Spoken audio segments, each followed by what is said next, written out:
La rentrée sociale 2015 a des enjeux considérables parce qu'on sera à un peu plus de 18 mois des élections présidentielles. Ce sera la dernière vraie année où il y a encore des possibilités de réforme, de modification, d'aménagement, mais aussi de projets nouveaux et innovants, et puis de terminer quelques lois en préparation. Je pense bien sûr à la loi sur la santé, je pense à la loi sur le vieillissement, mais aussi les modalités pratiques de la réforme territoriale qui vont rentrer en vigueur pour une bonne partie au 1er janvier 2016. Les enjeux de la déclinaison dans les territoires des grandes politiques sociales, c'est que ces politiques sociales soient maintenues dans leur cohérence. Je pense à quelques cas, la politique du handicap, la politique de l'aide sociale à l'enfance. Il ne faut pas qu'à l'occasion des transferts de compétences ou à l'occasion des modifications des structures des collectivités locales, et je pense en particulier aux intercommunalités, ces politiques soient mises à mal. Je crois que c'est ça l'objectif principal. Le deuxième objectif serait également que la mise en œuvre de ces politiques sociales dans les territoires ne se traduise pas par un développement des inégalités dans le traitement de la situation des différents habitants de notre pays. Je crois que ce sont les deux enjeux majeurs de la réforme territoriale. Veiller à la cohérence de ces politiques, veiller à ce que ces politiques ne soient pas facteurs, dans leur mise en œuvre territoriale, ne soient pas facteurs d'aggravation des inégalités.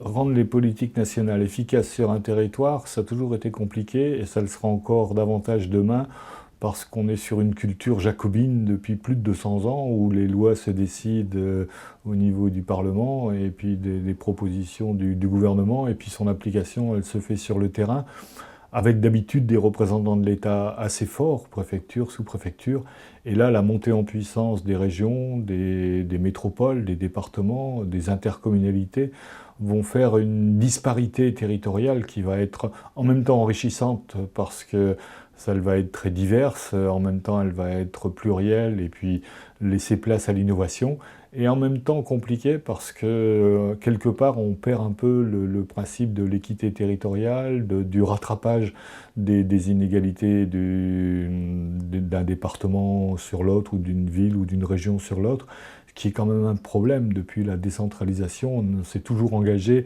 à mettre en place des dispositifs de péréquation. Et là, aujourd'hui, ils sont mis à mal et le risque de demain, c'est que ce soit encore pire. Dans le projet de nouvelle loi de santé qui est en discussion, la question des territoires est une question primordiale parce que un des axes forts de cette loi, c'est d'affirmer que l'hôpital ne peut pas tout faire. Et dès lors qu'on fait cette affirmation, on doit se préoccuper, si ce n'est pas l'hôpital qui fait, qui va faire, et donc quels sont les autres acteurs qui sont présents sur les territoires qu'on va pouvoir mobiliser pour être attentif à l'égalité dans l'accès à la santé de la population française. Mais il faut aussi coordonner ces acteurs, mettre ensemble l'assistante sociale, le médecin généraliste, le portage des repas, le service d'hospitalisation à domicile. Donc, avec cette affaire, la question cruciale, c'est celle du chef d'orchestre.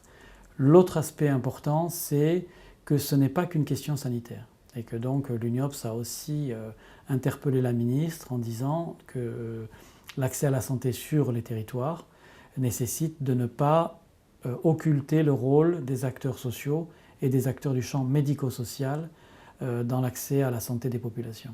On a une vraie difficulté en France à ce qu'une politique nationale soit déclinée au niveau territorial avec des enjeux équivalents et puis avec une partie prenante des acteurs de terrain. Parce que la loi contre les exclusions et puis plus tard le plan quinquennal ne marcheront que si on a en même temps les associations, mais ça on y sera, le préfet, et là on ne sait pas toujours, mais aussi les élus locaux, départementaux, régionaux, voire les entreprises qui peuvent contribuer à ce plan. Et là, on a encore du chemin à faire. Et cette territorialisation, elle est laborieuse, elle est balbutiante. C'était une des remarques négatives du rapport de François Chérèque.